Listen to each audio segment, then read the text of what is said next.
हम सभी जान रहे हैं कि हमारा भारत एक विस्तृत भौगोलिक इकाई है। इसके अंदर विस्तार तो है ही, जितना विस्तार है उतना ही हम देखेंगे कि बहुत सारी विभिन्नताएं भी हमको देखने को मिलती हैं। और भिन्नताएं किस चीज़ पर? फिर चाहे वो धर्म के आधार पर हो, स्थलाकृति के आधार पर हो या जलवायु के आधार पर। मतलब हम कह सकते हैं कि हमारा भारत देश जो है वो एक भिन्नताओं का देश है। और इसीलिए तो हम कहते हैं कि भारत अनेकता में एकता को प्रदर्शित करता है। आप सभी को पता होगा कि भारत जो है इसमें अलग अलग स्थलाकृतियाँ जो हैं वो हमको देखने को मिलती हैं। जहाँ उत्तर में चले जाएं, उत्तर से उत्तर पूर्व की ओर हम बढ़ते हैं तो विशाल पर्वत चोटियाँ, ऐसा लगता है मानो कि ये हमारी ढाल के रूप में खड़े हों। और ठीक इसके नीचे चले जाएं तो विशाल मैदान देखने को मिलता है, जहाँ पर कृषि के दृष्टिकोण से वो बहुत ही उपजाऊ है। और कृषि चूँकि वहाँ पर बहुत अच्छी होती है, इसलिए हमें विशाल जनसंख्या घनत्व भी देखने को मिलता है। जहाँ पर हम पर्वत चोटी, ऊंची पर्वत चोटियों की बात कर रहे हैं, तो हिमालय जो है वो एक नवीन पर्वत श्रृंखला है। ठीक वैसे ही हम इसके विपरीत आ जाएं तो सबसे प्राचीन भूखंड भी हमारे भारत देश में है, आपका दक्षिण का प्रायद्वीपीय पठार। हम जब प्रायद्वीपीय पठार की बात करते हैं तो आपको पता होना चाहिए कि ये सबसे प्राचीन भूखंड है। तो हम देख सकते हैं कि जहाँ नवीनतम जो है स्थलाकृति देखने को मिल रही है, ठीक वैसे ही आपको प्राचीन भूखंड भी भारत के अंदर देखने को मिलता है। फिर तटीय मैदान है जो हमारा भारत है। यदि आप उसको गौर से देखें तो उत्तर की तरफ ये फैला हुआ है, और जैसे ही दक्षिण की तरफ हम आगे बढ़ते हैं और दक्षिण की तरफ जो 3 सागरों से ये घिरा हुआ है, जो इसे एक उपमहाद्वीप या प्रायद्वीपीय स्थिति जो है वो प्रदान करते हैं। प्रायद्वीप, आपको पता होगा कि जो स्थल भाग 3 ओर से जल से घिरा हो उसे हम प्रायद्वीप की संज्ञा देते हैं। और द्वीप, जो चारों ओर से, जो स्थल भाग चारों तरफ से जल से घिरा हो उसे हम द्वीप कहते हैं, आइलैंड कहते हैं। और जो 3 ओर से जल से और 1 ओर से स्थल भाग से घिरा हो उसे हम पेनिनसुला या प्रायद्वीप की संज्ञा देते हैं। तो हम यहाँ मानचित्र में भी देख पा रहे होंगे कि जो भारत है वो उसका दक्षिणतम जो छोर है वो ऐसा लग रहा है मानो समुद्र की ओर, हिंद महासागर की तरफ वो अंदर की तरफ घुसा जा रहा है। ये सकरा हो गया है दक्षिण की तरफ और उसे 3 ओर से समुद्र ने घेर रखा है। यदि हम पूर्व में जाएं तो हम देख रहे हैं बंगाल की खाड़ी है। यदि हम पश्चिम में आ जाते हैं तो अरब सागर है और दक्षिण की तरफ हिंद महासागर है। हाँ, इसमें एक ध्यान देने वाली बात यह है कि हिंद महासागर में जितनी लंबी सीमा जो है हमारे देश की बनती है, उतनी लंबी सीमा और किसी देश की नहीं बनती। और इसीलिए तो इस महासागर का नाम हमारे देश पर पड़ा है और इसीलिए हम हिंद महासागर कहते हैं इसे। तो यहाँ पर इसकी स्थिति भी बहुत अच्छी है। हम ये कह सकते हैं कि हिंद महासागर में इसकी पकड़ इसकी विस्तृत सीमा के कारण है। तो ये तो हमने बात कर ली कि ये विविधताओं से भरा हुआ है। कहीं ऊंची ऊंची पर्वत श्रृंखलाएं मिल रही हैं, कहीं पठारी हिस्सा मिलता है, कहीं पर विस्तृत मैदान मिलते हैं। और जब हमने अभी बात की कि दक्षिणतम छोर की या दक्षिणी सीमा की, तो हमने वहाँ देखा कि 3 ओर से समुद्र से वो घिरा हुआ है। और यदि हम किसी भी तट के सहारे चले जाएं तो आपको समुद्रों की ऊंची उठती लहरें जो हैं आप उसका आनंद ले सकते हैं। या हमें ऐसा लगता है कि मानो ये समुद्र की ऊंची उठती लहरें जो हैं वो हमारे भारत की तटीय सीमा का आलिंगन करना चाह रही हों। तो इतनी सारी विविधताएं तो स्थलाकृति से ही संबंधित हैं, लेकिन इसके साथ साथ यदि हम देखें तो जो धर्म है या लोगों की संस्कृतियां, इसमें भी हमें भिन्नता देखने को मिलती है। फिर उत्तर की संस्कृति की बात कर लें या वहाँ रहने वाले लोगों के धर्म के संदर्भ में बात कर लें, और हम दक्षिण में चले जाएं तो उसमें भिन्नता देखने को मिलती है। ठीक ऐसे ही हमें पूर्व और पश्चिम में भी यही बातें मिलती हैं। तो स्थलाकृति, धर्म, लोगों के रहन सहन और संस्कृति के ही साथ साथ हम देखेंगे कि भारत की ये जो स्थलाकृति है वो इसकी जलवायु को भी एक विशिष्टता प्रदान करती है। आप कहते ही होंगे कि भारत एक उष्णकटिबंधीय मानसूनी जलवायु वाला क्षेत्र है।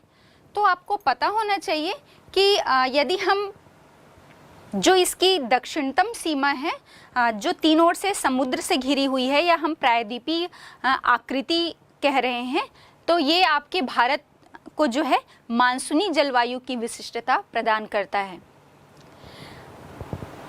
कर्क रेखा जो है वो भारत को बीचों बीच से काट रही है, तो जलवायु से संबंधित विशिष्टता तो हमको देखने को मिलती ही है। और हम ये देख रहे हैं कि जो स्थलाकृति है, हमने हिमालय की ऊंची पर्वत श्रृंखलाओं की बात की, या हमने कहा कि एक शीर्ष के रूप में, आधार स्तंभ के रूप में हमारे उत्तर में हमारे भारत के उत्तर में जो हिमालय पर्वत श्रेणी फैली हुई है वो हमको उत्तरी क्षेत्र से या उत्तरी ध्रुव से, साइबेरिया से आने वाली जितनी शीत लहरें हैं, बहुत ठंडी शीत लहर, उससे वो हमारी रक्षा करती है। इसीलिए तो हम कह रहे हैं शीर्ष रूप में खड़ा है, हमें आधार प्रदान कर रहा है।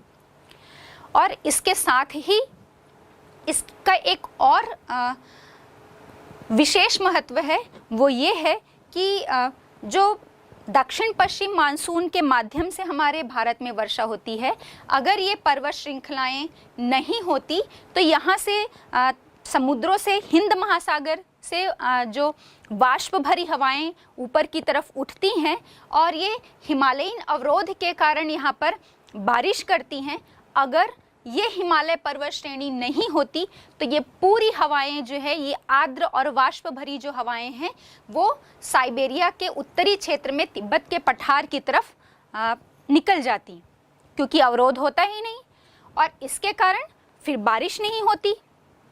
तो जब बारिश नहीं होती तो आप इमेजिन कीजिए कि हमारा पूरा उत्तर भारत जो है वो एक विशाल मरुस्थल के रूप में होता।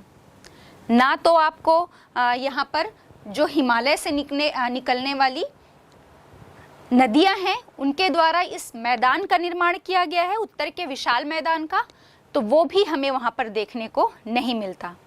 तो पूरा एक मरुस्थल के रूप में विस्तृत होता और साथ ही हमें इस मैदान की भी स्थिति यहाँ पर देखने को नहीं मिलती।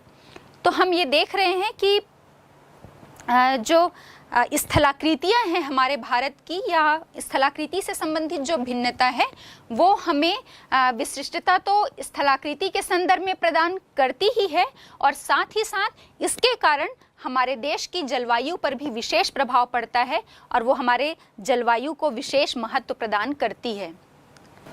हम ये भी जानते हैं कि जो प्राचीन मानव सभ्यताएं हैं उनका विकास भी नदी घाटियों में ही हुआ है, और स्पेशली हम बात करें हमारे सिंधु, गंगा, ब्रह्मपुत्र की नदियों की घाटियों में ही जो है वो विशेष रूप से मानव जातियाँ विकसित हुई हैं। और यदि हम बात करें तो इतिहासविदों का, इतिहासकारों का तो ये भी मानना है कि लगभग 67,000 ईयर्स पहले, मतलब 67,000 वर्ष पहले जो है इतिहासकार ये कहते हैं कि अफ्रीका से मनुष्य जो है, अफ्रीकी महाद्वीप से जो मनुष्य थे वो पानी और भोजन की तलाश में पश्चिमी एशिया के रास्ते भारतीय उपमहाद्वीप तक पहुँचे। तो अभी तो हमने कहा भाई कि भारत की जो स्थिति है या उसकी जो स्थलाकृतियाँ हैं, चाहे वो दक्षिण में पूरा महासागरीय स्थिति, तटीय स्थिति, जो महासागर जो हैं वो अलग अलग देश से उसे अलग कर रहे हैं, चाहे हम उत्तर में बात करें, उत्तर और उत्तर पूर्व और उत्तर पश्चिम में भी जो ऊंची हिमालय की पर्वत चोटियां हैं, पूरी हिमालयीन रेंज जो है वो एक अभेद्य किले की तरह हमारे भारत देश को सुरक्षित करती है। तो हम ये बोल रहे हैं कि भाई किसी भी स्थिति में भारत की सीमा को लांघा नहीं जा सकता है, तो फिर ये लोग, अफ्रीका से लोग जो हैं वो भारत देश कैसे पहुँचे? तो मैं आपको बता दूं कि जहाँ ऊंची पर्वत श्रेणियां हैं, महासागरीय तट हैं, तो उन्हें उनकी सीमा को पार करने के लिए जो घाटियां और दर्रे भी जो हैं वो वहाँ पर उपस्थित हैं। और इसी इसमें हम बात कर लें कि चाहे दक्षिण की तरफ से हम देखें तो दक्षिण में मकरान तट, उत्तर के दर्रों में जो उत्तर में उपस्थित पर्वतीय दर्रे हैं हिमालय में, वो उन्होंने हेल्प की जो तिब्बत के रास्ते मनुष्य आए। और पूर्व की तरफ स्थित जो दर्रे हैं, वो पूर्वी दर्रे जो हैं वो म्यांमार की तरफ से रास्ते खोल देते हैं। तो तटीय क्षेत्र में घाटियों के सहारे या पर्वतीय क्षेत्र में दर्रों के सहारे जो हैं वो रास्ते बन जाते हैं एक तरफ से दूसरी तरफ आने जाने के लिए। तो हम मान सकते हैं कि चाहे वो मकरान तट हो या उत्तर के दर्रे हो या पूर्व के दर्रे, इन रास्तों के सहारे ही जो है वो पश्चिमी और पूर्वी एशिया से लोग जो हैं वो भारतीय उपमहाद्वीप तक पहुँचे हैं। अब हम ये देखते हैं कि हमारे सांस्कृतिक भिन्नता भी है, अलग अलग धर्म और संस्कृति को मानने वाले लोग रहते हैं। और जब बाहर से ये सारे लोग भी आए तो इनमें हम कहें कि आपसी मेल जोल बढ़ा और एक दूसरे की संस्कृतियों को, खान पान को और रहन सहन की समझ भी जो है वो इनकी आपस में बढ़ गई। बच्चों, हमने देखा कि हमारा भारत जो है वो भिन्नताओं में एकता का देश है, अनेकता में एकता का देश है। तो आइए अब हम इसके बारे में पूरी जानकारी ले लें कि ये कहाँ पर फैला है, इसके आसपास इसके पड़ोसी देश कौन से हैं, इसका विस्तार कहाँ पर है, आकार कैसा है। आपको अगर यदि आपका कोई फ्रेंड या आपका कोई संबंधी जो है वो मान लो आपके घर का एड्रेस पूछता है, घर का पता, तो आप कैसे पता बताते हैं कि भाई फला फला जो भी है, कोई जिला का, फिर शहर का, शहर में कोई कॉलोनी या मोहल्ला होगा और उसमें भी आप एक लैंडमार्क बताते हैं कि इसके आसपास, इसके राइट में, लेफ्ट में, या जो भी आप एक लैंडमार्क बताकर अपने घर का एग्जैक्ट एड्रेस बताते हैं। या आप बोलेंगे कि आपका घर का विस्तार कहाँ पर है या कैसा है, तो फिर आप बताएंगे कि मेरे घर के नॉर्थ में ये चीज़ है, साउथ में इनका मकान है, ईस्ट में इनका मकान है और वेस्ट में इनका मकान है। आप जिस तरीके से भी उसे एक्सप्लेन करें और उसके बीचों बीच जो है वो आपका घर फैला हुआ है।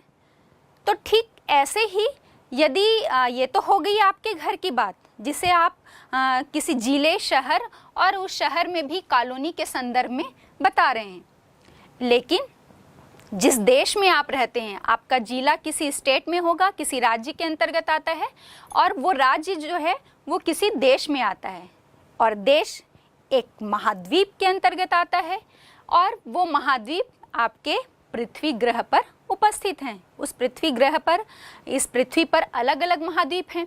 तो इसमें से किस महाद्वीप में आपके देश की स्थिति है, इस संदर्भ में भी जानना बहुत आवश्यक है। तो आइए हम देखते हैं कि भारत की स्थिति कहाँ पर है। यदि आपसे कोई पूछ ले, आपके टीचर जो है वो आपसे यदि पूछें कि हमारे भारत की स्थिति कहाँ पर है, तो आप क्या आंसर देंगे? आइए इसके संदर्भ में हम जानकारी लें। हमारा भारत जो है वो उत्तर में लद्दाख यूनियन टेरिटरी में पड़ता है, इसकी जो उत्तरी सीमा है, और इसे हम इंदिरा कॉल कहते हैं। उसके बाद दक्षिण में आ जाएं तो दक्षिण में कन्याकुमारी का केप केमोरिन, पूर्व में आ जाएं तो अरुणाचल प्रदेश में स्थित जो है माउंट किबिथू, और पश्चिम में आ जाते हैं तो पश्चिम की जो सीमा है वो गुहार मोती बनाती है, और ये गुजरात के कच्छ के रण में स्थित है। तो चाहे हम बात कर लें इंदिरा कॉल की या केप केमोरिन की, या हम माउंट किबिथू और गुहार मोती, तो यदि हमसे कोई पूछे तो हम ऐसे तो नहीं बताएंगे ना भाई कि हमारा भारत जो है वो इंदिरा कॉल से लेकर केप केमोरिन तक और माउंट किबिथू से लेकर आपका गुहार मोती तक विस्तृत है। इतना बोलने से काम नहीं चलेगा।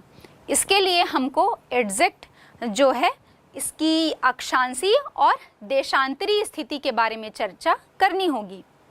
तो आइए हम देखते हैं कि अक्षांशीय विस्तार और देशांतरी विस्तार जो है वो क्या है हमारे भारत का। बच्चों जब हम अक्षांशीय और देशांतरी स्थिति की विषय में बात करेंगे तो इसके पहले आपको अक्षांश और देशांतरों का ज्ञान होना बहुत आवश्यक है। अक्षांश किसे कहते हैं हम, या लैटिट्यूड क्या है?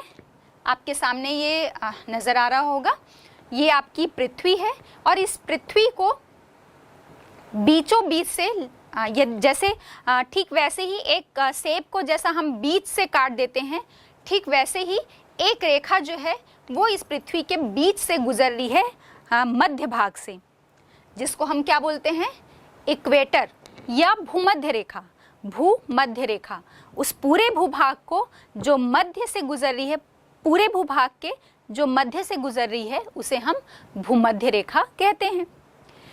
अब इस भूमध्य रेखा या इक्वेटर के जब हम उत्तर की तरफ चले जाएं, उत्तर की तरफ या ऊपर की तरफ आगे बढ़ें, तो ये हमारे क्या हो जाते हैं, नदर्न लैटिट्यूड्स या उत्तरी अक्षांश, क्योंकि ये इसके ऊपर या उत्तरी भाग में स्थित हैं।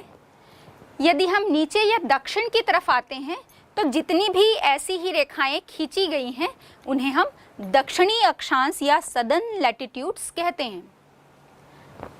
इसमें मैं आपको थोड़ा और क्लियर कर दूं, जब हम लैटिट्यूड या लॉन्गिट्यूड, अक्षांश या देशांतर कह रहे हैं तो आपको कंफ्यूज नहीं होना है। जो आड़ी लाइनें हैं, लैटिट्यूड, हमको बोलने से ही थोड़ा आभास हो रहा है, लेटी हुई जो आड़ी लाइनें हैं ये लैटिट्यूड्स हैं या अक्षांश रेखाएं हैं, और लॉन्गिट्यूड्स या देशांतर, लॉन्गिट्यूड्स का मतलब होता है लॉन्ग, ये भी हमें बोलने से आभास हो रहा है कि लॉन्ग, लंबी लंबी जो रेखाएं खींची गई हैं ये लॉन्गिट्यूड्स कहलाती हैं या देशांतर रेखाएं हैं। तो जैसे भूमध्य रेखा इसके बीचों बीच से होकर गुजरी है और इसके ऊपर की तरफ हम उत्तरी हिस्सा या हमारी पृथ्वी जो है वो स्फीयर की तरह है ना, तो हम इसे उत्तरी हिस्से को क्या कहते हैं, उत्तरी गोलार्ध या नदर्न हेमिस्फीयर, और इसके हम दक्षिणी हिस्से को सदर्न हेमिस्फीयर या दक्षिणी गोलार्ध कहते हैं। तो ये तो अगर हम दिशाओं के संदर्भ में बात कर दिए तो हमने देख लिया कि भाई उत्तरी और दक्षिणी, और ठीक वैसे ही आपको पता होगा कि 4 मुख्य दिशाएं होती हैं, उत्तर, दक्षिण, पूर्व और पश्चिम। तो जब हम इसे लंबे रूप में या बीचों बीच मध्य से हम जो एक इमेजरी लाइन गुजर रही है 0 डिग्री की, इसको हम देशांतर रेखा कहते हैं, 0 डिग्री की देशांतर रेखा कहते हैं। और इस 0 डिग्री की देशांतर रेखा के यदि हम राइट हैंड साइड चले जाएं तो ये हमारा पूर्वी गोलार्ध या ईस्टर्न हेमिस्फीयर, और यदि हम इसके लेफ्ट हैंड साइड में चले जाएं तो ये हमारा जो है वो पश्चिमी गोलार्ध या वेस्टर्न हेमिस्फीयर हम कहते हैं। तो हमको ये जानना है कि हमारा भारत जो है वो इन दिशाओं में से या गोलार्ध के किस हिस्से में फैला हुआ है। तो इसके लिए आइए हम देखते हैं हमारा भारत देश जो है उसकी अक्षांशीय स्थिति 8 डिग्री 4 मिनट से 37 डिग्री 6 मिनट उत्तरी अक्षांश और 68 डिग्री 7 मिनट से 97 डिग्री 25 मिनट पूर्वी देशांतर के बीच में फैली है। बच्चों, आपको यहाँ पर विशेष ध्यान रखना है, जब मैं कह रही हूँ 8 डिग्री 4 मिनट उत्तरी अक्षांश से लेकर 37 डिग्री 6 मिनट उत्तरी अक्षांश तक, और ऐसे ही 68 डिग्री 7 मिनट पूर्वी देशांतर से 97 डिग्री 25 मिनट पूर्वी देशांतर के बीच फैली है। अब हमको ये जानना है कि हम क्यों अक्षांशीय और देशांतरी स्थिति को बताएं, या इन अक्षांश और देशांतर का क्या महत्व होता है। तो बच्चों, जो अक्षांश रेखाएं होती हैं इसका ये महत्व है कि ये दिन और रात की अवधि में अंतर को बताती हैं, और जो देशांतर रेखाएं हैं इनके विस्तार से हमें समय का ज्ञान होता है। हम कैसे कहेंगे दिन और रात की अवधि में क्या अंतर होता है?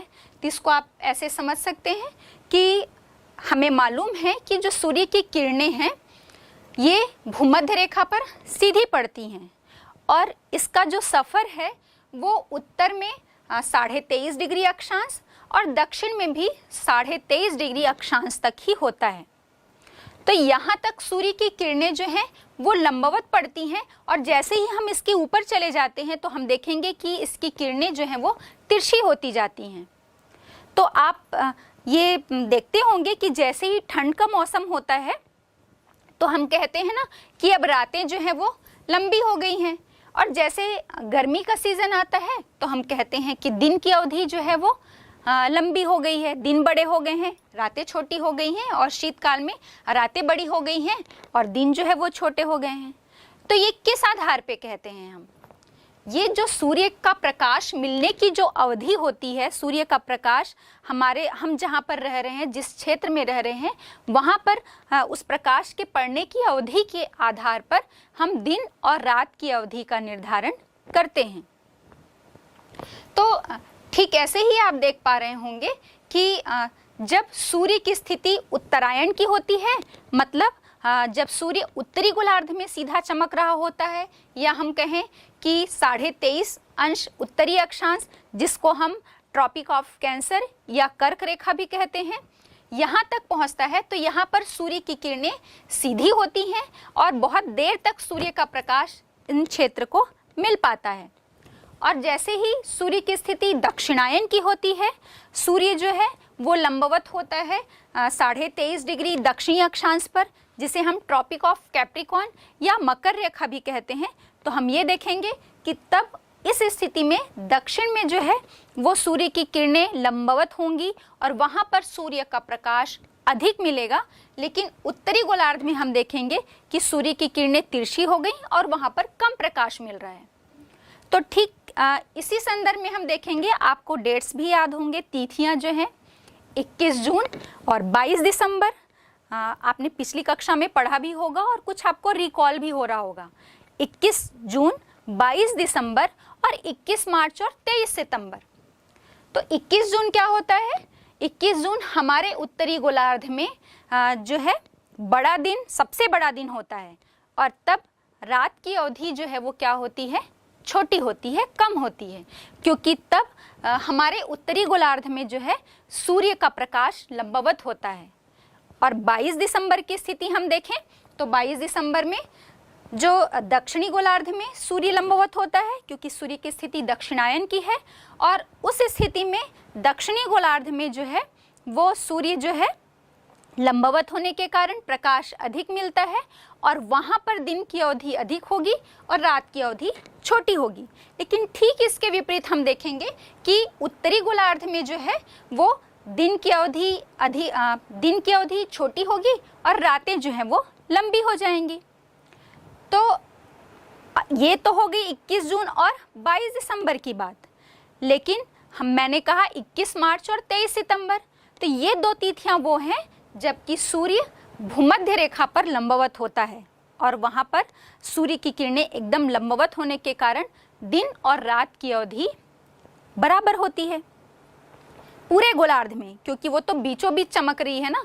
तो दोनों ही गोलार्धों में, हम किसी भी गोलार्ध में चले जाएं तो दिन और रात की अवधि में कोई अंतर नहीं पड़ेगा, दिन और रात की अवधि एकदम बराबर होगी। तो बच्चों, इसीलिए मैंने बताया कि जब हम अक्षांशी विस्तार की बात कर रहे हैं तो इसमें दिन की अवधि जो है, दिन और रात की अवधि में जो अंतर है वो जैसे जैसे हम ऊपर की तरफ बढ़ते जाते हैं, ऊपर की तरफ मतलब उत्तरी अक्षांशों की तरफ जैसे जैसे हम बढ़ते जाएंगे तो हम ये देखेंगे कि दिन और रात की अवधि में जो है वो अंतर बढ़ता जाता है। लेकिन हम भूमध्य रेखा के आसपास की स्थिति में हैं तो हम वहाँ पर क्या देखेंगे कि सूर्य की किरणें लंबवत पड़ रही हैं, तो दिन और रात की अवधि में अंतर जो है वो बहुत कम होता है। तो इसी से हमें पता चल रहा है कि हमारे भारत की स्थिति, जो उसका दक्षिणतम हिस्सा है वो आपके इक्वेटर के आसपास है, भूमध्य रेखा के पास है, और ऊपर की तरफ ट्रॉपिक ऑफ कैंसर से भी उत्तर की तरफ उसका विस्तार है, जिसको हम बोल रहे हैं 37 डिग्री 6 मिनट तक ये विस्तृत है। तो जैसे जैसे हम इस कन्याकुमारी में केप केमोरिन से उत्तर की तरफ जम्मू कश्मीर की तरफ जैसे जैसे बढ़ते जाएंगे तो दिन और रात की अवधि जो है वो उसमें अंतर बढ़ता जाता है। अब ये तो हो गई अक्षांशीय स्थिति की बात। अब हम इसी में देख लेते हैं कि देशांतरी विस्तार का क्या अंतर होता है। देशांतरी विस्तार का मतलब हम ये ज्ञात करेंगे कि पहली बात तो कि हमारा भारत जो है वो पूर्वी गोलार्ध में है या पश्चिमी गोलार्ध में है। इसके साथ ही साथ जो है ये आप यहाँ पर इस चित्र के माध्यम से समझ पा रहे होंगे कि पृथ्वी जो है वो 24 घंटे में एक चक्कर पूरा लगाती है, और 24 घंटे के एक चक्कर के दौरान ही हम कहते हैं कि दिन और रात होते हैं। मतलब इस 24 घंटे में वो पृथ्वी के जो पूरे 360 डिग्री देशांतर हैं वो पूरा घूमकर एक चक्कर लगाकर फिर से सूर्य के सामने आ जाता है। तो जो हिस्सा सूर्य के सामने होगा वहाँ पर दिन की अवधि होगी, और जो हिस्सा सूर्य के पीछे साइड होगा, पृथ्वी के बैक साइड पे पड़ रहा होगा, वहाँ पर रात की स्थिति होगी। इसीलिए तो हम कहते हैं कि भाई भारत में जब दिन होता है तो अमेरिका में रात होती है, जब अमेरिका में दिन होता है तो हमारे भारत में रात होती है। वो क्यों? इस ग्लोब में आप देख पा रहे होंगे कि कहाँ पर भारत की स्थिति है, और इसके ठीक पीछे हम देख पा रहे हैं कि अमेरिका है। तो जब सूर्य जो है वो भारत पे सीधा पड़ रहा होगा, सूर्य भारत की स्थिति में सीधा चमक रहा होगा, तो अमेरिका जो है वो उसके बैक साइड पे है, पीछे है, तो वहाँ पर क्या हो जाएगा? अंधेरा हो जाएगा। तो उसको हम क्या कह रहे हैं? सूर्य का प्रकाश नहीं पड़ पा रहा है, तो वहाँ पर रात है। लेकिन फिर से पृथ्वी जो है वो स्थिर तो है नहीं, वो तो अपने अक्ष पर घूमती हुई सूर्य के चारों ओर परिक्रमा कर रही है। तो जब ये घूमती हुई पृथ्वी का जब हिस्सा अमेरिका वाला बैक साइड वाला जो हिस्सा है वो सूर्य के सामने आ जाता है और भारत वाला हिस्सा पीछे चला जाता है, तो भारत के क्षेत्र में सूर्य का प्रकाश नहीं पहुंच पाता, तो हम उसे कहते हैं कि वहाँ पर रात हो गई है। और अमेरिका वाले हिस्से में जब सूर्य का प्रकाश सीधा पड़ रहा है, वहाँ तक सूर्य की किरणें पहुँच पा रही हैं, तो हम उसे कहते हैं कि दिन है। तो ये तो आप समझ ही गए होंगे, समय का जो है वो हमें ज्ञान होता है।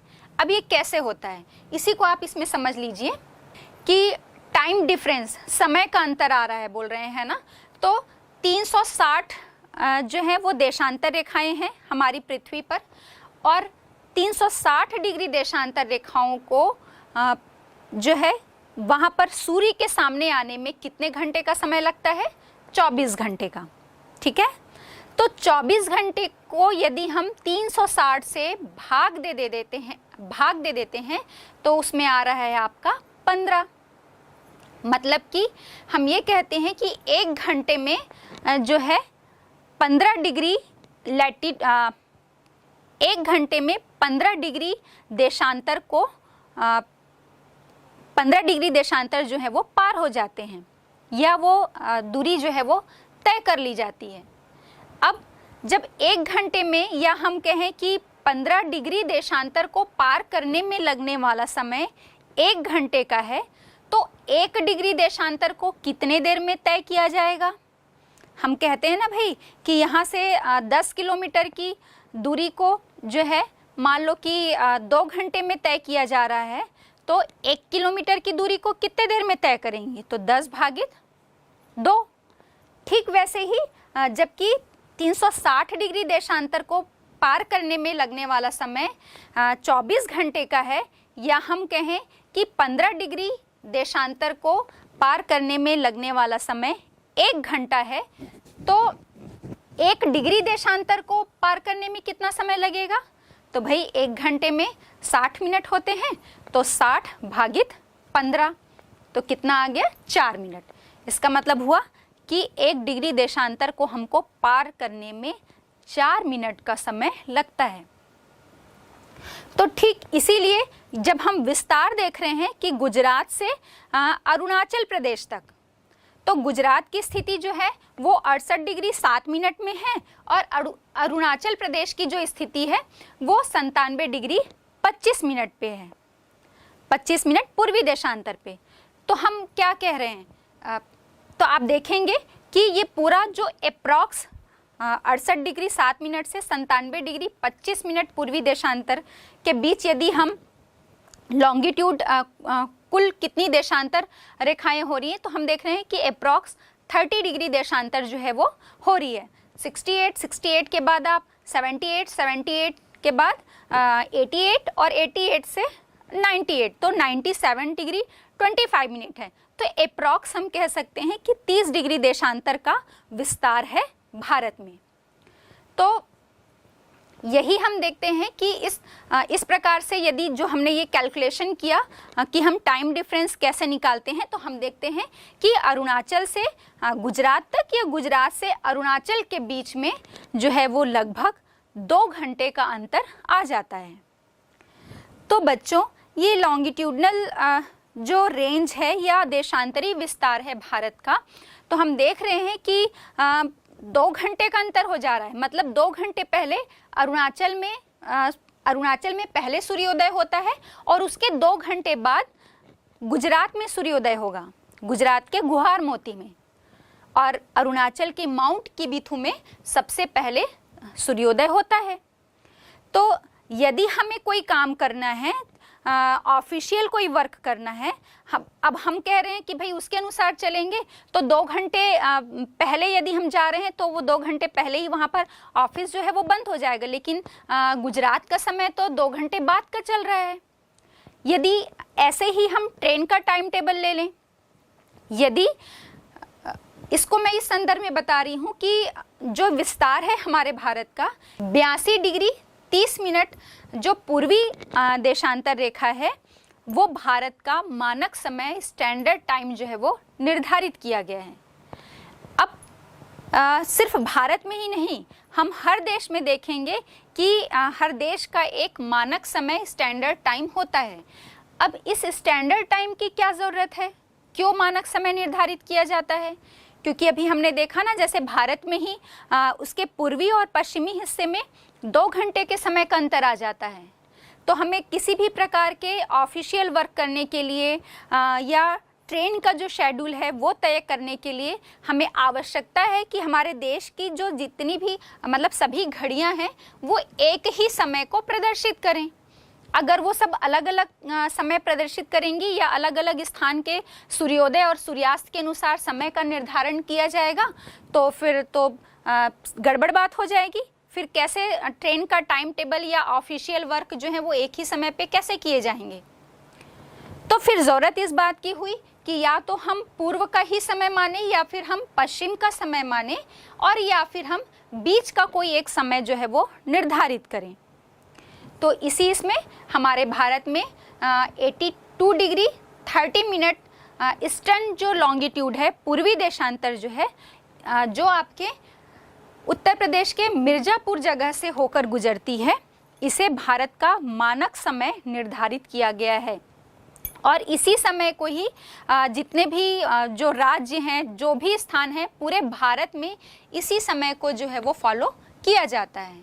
ठीक वैसे ही देश का जितना विस्तार, अधिक विस्तार होता है, तो वहाँ पर अलग अलग जो है टाइम जोन बनाए जाते हैं, स्टैंडर्ड टाइम निर्धारित किए जाते हैं। तो अभी हमने देखा कि 82 डिग्री 30 मिनट जो है 82.5 डिग्री पूर्वी देशांतर रेखा हमारे भारत की मानक समय रेखा या स्टैंडर्ड टाइम निर्धारित किया गया है। तो ठीक है भाई, देशांतर जो है वो टाइम डिफरेंस को शो करता है, और इसके बाद जो अक्षांश रेखाएं हैं वो दिन और रात की अवधि में अंतर को के निर्धारण के लिए हम कहें कि इम्पॉर्टेंट रोल इनका है लैटिट्यूड का और लॉन्गिट्यूड का। अब इसी में हमने अक्षांशी और देशांतरी विस्तार की बात की, तो लगभग जितना अक्षांशी विस्तार है अप्रॉक्स आपका 30 डिग्री ही है, मतलब 8 डिग्री 4 मिनट से 37 डिग्री 6 मिनट।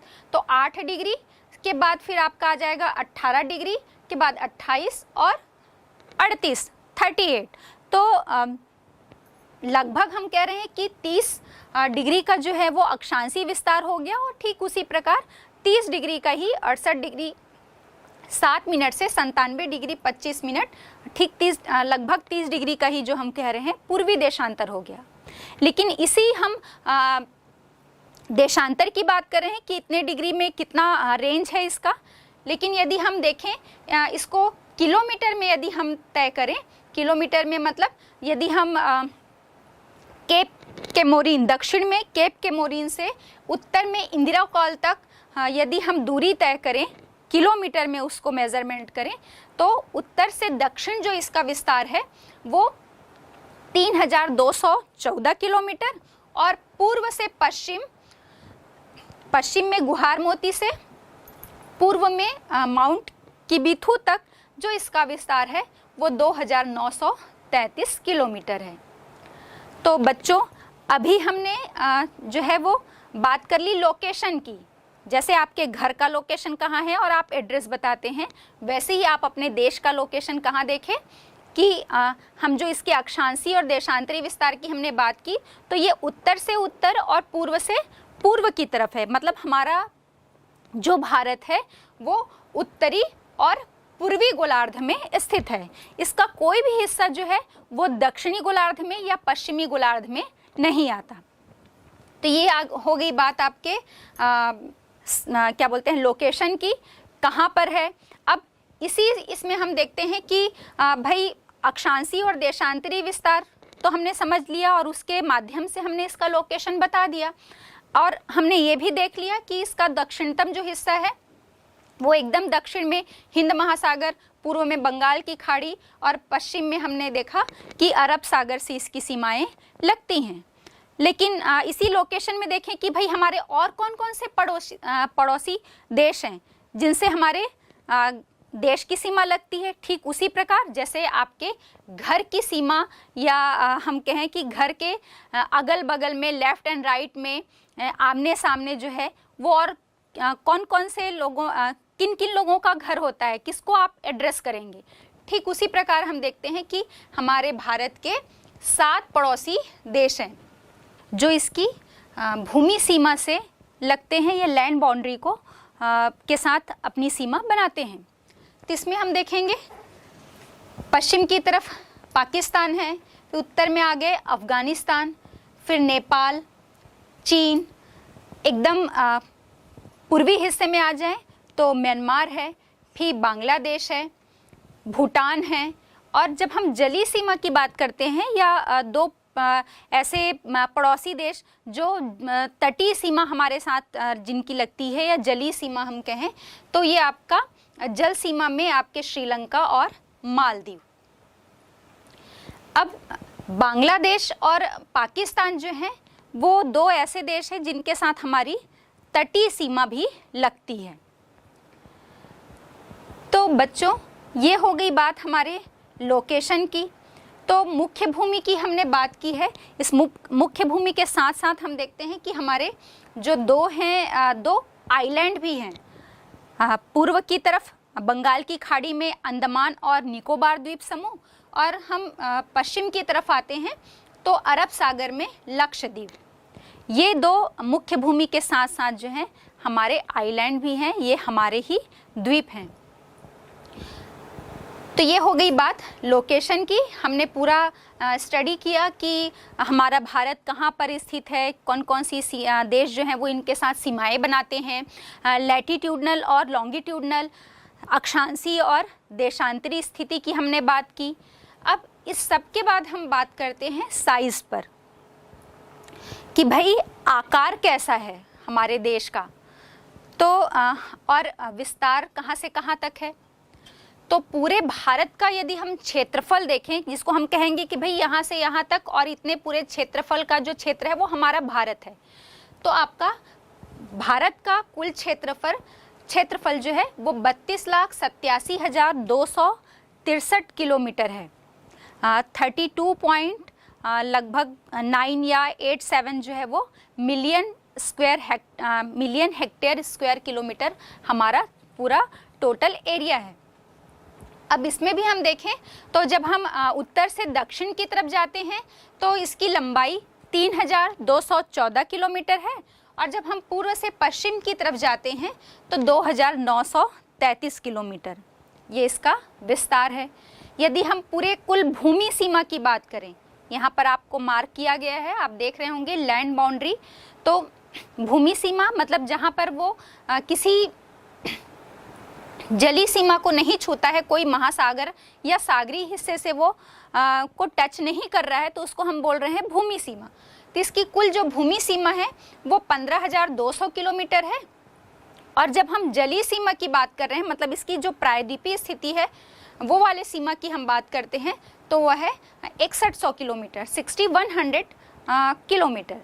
और इसमें भी हम जब जलीय सीमा की बात करते हैं तो देखेंगे कि गुजरात की जो सीमा है, तटीय सीमा, वो सबसे लंबी है। और कारण ये है कि गुजरात की सीमा जो है वो बहुत कटी फटी है, इसलिए इसकी तटीय सीमा सबसे लंबी है।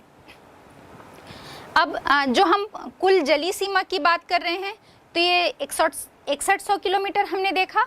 अब इसमें हमने भी बात की थी कि हमारे बंगाल की खाड़ी में अंडमान निकोबार द्वीप समूह और अरब सागर में लक्षद्वीप है, तो ये दोनों आइलैंड भी, द्वीप समूह भी हमारे ही हैं। तो इनकी सीमा को यदि हम मिलाएं, दोनों आइलैंड की सीमा जो है वो 1415 किलोमीटर है, 1415.6 किलोमीटर है। तो आइलैंड की सीमा मतलब द्वीप समूह की जो सीमा है और आपकी जलीय सीमा, ये दोनों को हम मिला देते हैं तो कुल जो है जलीय सीमा की लंबाई हो जाती है आपकी 7516 किलोमीटर। तो ये हो गया हमारा साइज कि जलीय सीमा क्या है, स्थलीय सीमा क्या है। अब जो हमने पूरा क्षेत्रफल देखा 32,87,263 किलोमीटर, तो ये यदि हम पूरे विश्व के क्षेत्रफल को 100% मान ले तो विश्व के क्षेत्रफल का 2.47% जो है वो हमारे भारत का क्षेत्रफल है। तो ये हो गया साइज। बच्चों, इसी में कुछ जो इम्पॉर्टेंट फैक्टर्स हैं जो आपको पता होने चाहिए, इस पर हम बात कर लेते हैं। जैसे कि भारत और श्रीलंका के बीच में, एक स्ट्रेट है जो ये दोनों देशों को अलग करता है। स्ट्रेट क्या होता है? जलडमरू मध्य, है ना। दो स्थल भागों को अलग करने वाली जलीय सीमा को हम क्या बोलते हैं? स्ट्रेट या जलडमरू मध्य। तो यहाँ पर हम देखेंगे कि भारत और श्रीलंका के बीच पाक जलडमरू मध्य या पाक स्ट्रेट है जो इन दोनों देशों को अलग करता है। इसके बाद हम अंडमान और निकोबार द्वीप समूह में आ जाएं, तो भाई अंडमान और निकोबार द्वीप समूह जो दो द्वीप समूह हैं, जिसमें कि अंडमान जो है वो ऊपर की तरफ है या उत्तर की तरफ है और नीचे वाला द्वीप समूह जो है वो निकोबार है। तो इन दोनों द्वीप समूहों को भी जो अलग करता है वो 10 डिग्री चैनल। इसके बाद हम लक्षद्वीप के ठीक नीचे ही आ जाएं, मालदीव है। मालदीव और लक्षद्वीप ये दोनों जो अलग होते हैं, या हम ऐसे भी कह दें कि भाई भारत और मालदीव को अलग करने वाली जो सीमा है वो 8 डिग्री चैनल है। तो ये कुछ इम्पॉर्टेंट फैक्ट्स। इसके बाद जब हमने जनसंख्या के संदर्भ में बात की थी तो हमने देखा था कि 120 करोड़ विश्व की जनसंख्या है जनगणना 2011 के अनुसार, और पूरे विश्व का लगभग 17.5% जो जनसंख्या है वो हमारे भारत में निवास करती है। अब हम कुछ सीमा रेखाओं के बारे में बात कर लेते हैं कि जो हमारे पड़ोसी देश हैं उनसे जो हमारी सीमा रेखा बनती है। तो भारत और पाकिस्तान, हम सभी को पता है पाकिस्तान के साथ हमारे जो संबंध है उनके बीच में, और उनके बीच जो सीमा रेखा बनती है, बाउंड्री जो है वो हमारे लिए कितनी इम्पॉर्टेंट है। तो भारत और पाक के बीच जो सीमा रेखा बनती है उसे हम रेड क्लिफ लाइन कहते हैं, और रेड क्लिफ लाइन को खींचा गया था 15 अगस्त 1947 को सर सीजे क्रिक के अनुसार। जब विभाजन हुआ था तो भाई उन्होंने एक रेखा खींची थी कि भाई ये रेखा है, इसके इधर जो है वो भारत है और इस तरफ पाकिस्तान है। तो उन दोनों की सीमा बनाने वाली रेखा को रेड क्लिफ रेखा कहते हैं। फिर ऐसे ही भारत और चीन के बीच रेखा खींची गई है जिसे उस सीमा रेखा का नाम है मैकमोहन रेखा। ते कुछ इम्पॉर्टेंट जो है सीमा रेखाएं हो गई। अब इसके बाद हम बात कर लेते हैं कि जो भारत के जितने भी हमने पड़ोसी देशों की बात की है, तो कुछ संक्षिप्त जानकारी हम ले लेते हैं जो आपके मानचित्र के हिसाब से बहुत इम्पॉर्टेंट है। सबसे पहले हम बात कर लेते हैं चीन, है ना। तो चीन के साथ जो है कुल 3,488 किलोमीटर की सीमा रेखा बनती है भारत की। और यदि हम देखें कि ये कहाँ कौन कौन से राज्य जो हैं वो चीन की सीमा को टच करते हैं, छूते हैं, तो उसमें है आपका लद्दाख, जम्मू कश्मीर का लद्दाख जो यूनियन टेरिटरी है। इसके बाद हिमाचल प्रदेश आ जाता है, फिर उत्तराखंड है, फिर सिक्किम है और फिर अरुणाचल प्रदेश। ये जो राज्य हैं वो चीन के साथ सीमाएं बनाती हैं या इन राज्यों की सीमाएं चीन के साथ लगती हैं।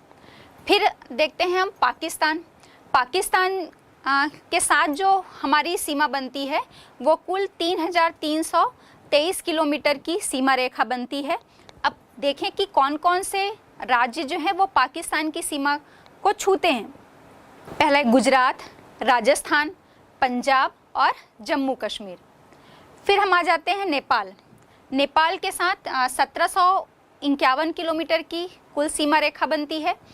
और एक इम्पॉर्टेंट फैक्ट है कि नेपाल और भारत के बीच जो प्राकृतिक सीमा भी बनाती है काली रिवर, काली नदी जो है वो भारत और नेपाल के बीच में एक प्राकृतिक सीमा बनाती है।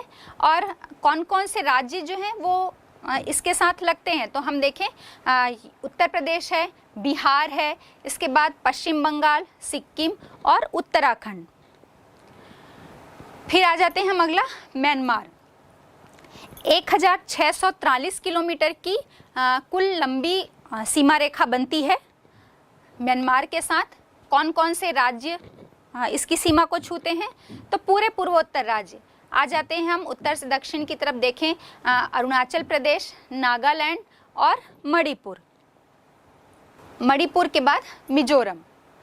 अब पटकोई हिल्स जो है वो हम कह सकते हैं कि म्यांमार और हमारे भारत के बीच में एक प्राकृतिक सीमा का निर्माण कर रही है। इसके बाद नेक्स्ट है भूटान। इसके साथ कुल 699 किलोमीटर की सीमा रेखा बनती है। और सिक्किम, असम, पश्चिम बंगाल और अरुणाचल प्रदेश जो हैं वो भूटान की सीमा को छूते हैं। फिर है अफगानिस्तान के साथ सीमा रेखा जो है वो बहुत छोटी है, कुल 106 किलोमीटर की सीमा रेखा बनती है। और डूरंड लाइन जो है वो खींची गई है, या हम कहें कि जैसे हमने भारत और पाकिस्तान, भारत और चीन के बीच में सीमा रेखा का देखा, ठीक वैसे ही भारत और अफगानिस्तान के बीच में डूरंड लाइन या डूरंड रेखा खींची गई है। और एंग्लो अफगान युद्ध हुआ था, उस समय पे सर डूरंड ने ये रेखा जो है वो खींची थी। इसके बाद हम आ जाते हैं बांग्लादेश पे। तो सबसे लंबी जो सीमा है वो बांग्लादेश के साथ बनती है और वो है 4,096 किलोमीटर। इसके साथ कौन कौन से देश की सीमा लगती है, तो पहले कौन कौन से राज्य की सीमा लगती है। पहला है असम, मेघालय, मिजोरम, त्रिपुरा और पश्चिम बंगाल। इन राज्यों की सीमाएं जो हैं वो बांग्लादेश के साथ लगती हैं। तो बच्चों ये हमने बात कर ली कि जो जितने भी हमारे पड़ोसी देश थे उनकी कितनी सीमाएं हैं और हमारे कौन कौन से जो राज्य हैं उन सीमाओं के साथ लगते हैं। तो ये पूरा हमने देख लिया साइज़ एंड लोकेशन, और कुछ चर्चा भी कर ली हमने अपने पड़ोसी देश के बारे में। अब हम इसमें कुछ एक इम्पॉर्टेंट बात ये है कि दक्षिण एशिया के जो देश हैं वहाँ पर अपनी राजनैतिक, आर्थिक और सांस्कृतिक संबंध को और बेहतर बनाने के दृष्टिकोण से एक एसोसिएशन का गठन किया गया जिसको कहा जाता है सार्क। सार्क जो है वो south Asian association of regional cooperation, इसका गठन किया गया है और भारत भी जो है इसका एक महत्वपूर्ण सदस्य है। और भारत की जो स्थिति है वो एक केंद्रीय स्थिति है। वो इस बात से ही पता चलता है कि अफगानिस्तान और मालदीव के साथ अन्य जो जितने भी अनेक देश हैं उनके साथ हमारे भारत की जो सीमा है वो लगती है। और समय समय पर ये जो सीमाएं हैं या जो देश हैं उनके साथ जो हमारे संबंध हैं वो विवादग्रस्त रहे हैं और कुछ चर्चा में भी रहे हैं और उसका सॉल्यूशन भी निकाला जाता रहा है। जैसे आपका पाकिस्तानी हो गया, अफगानिस्तान, चीन है, इन सब के साथ जो है सीमा थोड़ी विवादग्रस्त जो है वो हमेशा से लगी रहती है। अब हम चर्चा कर लेते हैं भारत के सांस्कृतिक परिदृश्य पर। बच्चों, संस्कृति जो होती है वो किसी भी देश, स्थान या प्रदेश के जो रहन सहन है, वहाँ के सोच विचार, वहाँ का खान पान, वहाँ लोगों का जो पहनावा होता है, वहाँ किए जाने वाले लोगों के जो नृत्य संगीत हैं, उनका धार्मिक विश्वास या वास्तुकला के संदर्भ में बात करें हम या साहित्य, इन सब का एक मिला जुला रूप होता है या हम कहें मिला जुला एक ताना बाना है ना। और सभ्यता जो होती है किसी भी स्थान की, वो मनुष्य के जो भौतिक क्षेत्र की प्रगति को प्रदर्शित करती है। और जब हम संस्कृति की बात करें तो वो किसी स्थान के लोगों की जो है मानसिक क्षेत्र में प्रगति का सूचक होती है। अब हम देखते हैं कि जो हमारा भारत है वो उत्तर में चाहे हम इंदिरा कॉल या जम्मू कश्मीर से लेकर दक्षिण में कन्याकुमारी तक बात करें और पूर्व में अरुणाचल प्रदेश से लेकर पश्चिम में गुजरात तक की बात करें, तो ये पूरा एक अनूठा विविधताओं भरा संस्कृति और सभ्यता का यहाँ पर संगम है। ये सांस्कृतिक जो विविधता हमारे देश में मिल रही है, हम उत्तर से दक्षिण बात करें या पूर्व से पश्चिम बात करें, ये सांस्कृतिक विविधता ही जो है वो हमारे देश की विरासत है। हम भारत में देखें तो भारत में कुल 22 भाषाएं जो हैं जिन्हें कि संवैधानिक दृष्टिकोण से अनुसूचित भाषाओं का दर्जा दिया गया है। और इसके अलावा भी जो बोली जाने वाली भाषाएं हैं वो लगभग 1600 जो भाषाएं हैं वो अलग अलग जो हमारे देश के विभिन्न प्रांत हैं या समुदाय हैं उनके द्वारा ये भाषाएं बोली जाती हैं। भारत में जो विश्व के सभी धर्मों को या संस्कृतियों को मानने वाले लोग रहते हैं, फिर हम बात कर लें चाहे जैन हैं, पारसी है, इस्लाम है, ईसाई है, हिंदू हैं, ये सभी धर्म के जो लोग हैं इनको मानने वाले लोग रहते हैं। और इनके अलावा भी कई आदिवासी हम कह सकते हैं कबीले समुदाय के लोग भी यहाँ पर रहते हैं। और अलग अलग धर्मों को मानने वाले लोग जो हैं वो यहाँ की भारत की जो सांस्कृतिक विविधता है, इनके बीच जो मिलती है, इन धर्मों की जो सांस्कृतिक विविधता है वो भारत को एक सतरंगी रूप प्रदान करती है, ऐसा हम कह सकते हैं। फिर हम देखें कि आदिकाल से लेकर प्राचीन काल से जब मानव समुदाय भारतीय उपमहाद्वीप में पहुंचा और धीरे धीरे वो पूरे भारतीय उपमहाद्वीप में फैल गया।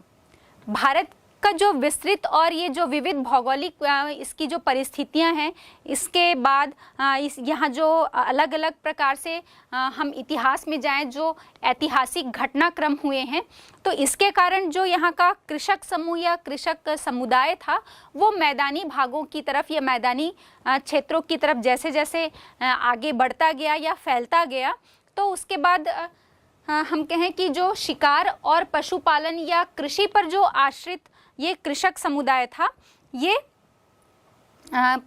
मुख्य रूप से हम कृषक जो समुदाय था वो मैदानी भागों में फैल गया, लेकिन जो पशुपालन और शिकार का कार्य करते थे ये मैदानी क्षेत्रों से दूर हटते गए और दुर्गम पहाड़ी वाले क्षेत्रों में बसते गए। तो इन्हीं दुर्गम पहाड़ियों में हम देखें तो बहुत से जो अनुसूचित या हम कहें कि जनजातियां या आदिवासी लोग जो हैं वो अभी भी यहाँ पर निवास करते हैं। और ऐसी जो जनजातियाँ हैं वो लगभग 600 जनजातियाँ भारत में निवास करती हैं, भारत के अलग अलग क्षेत्रों में।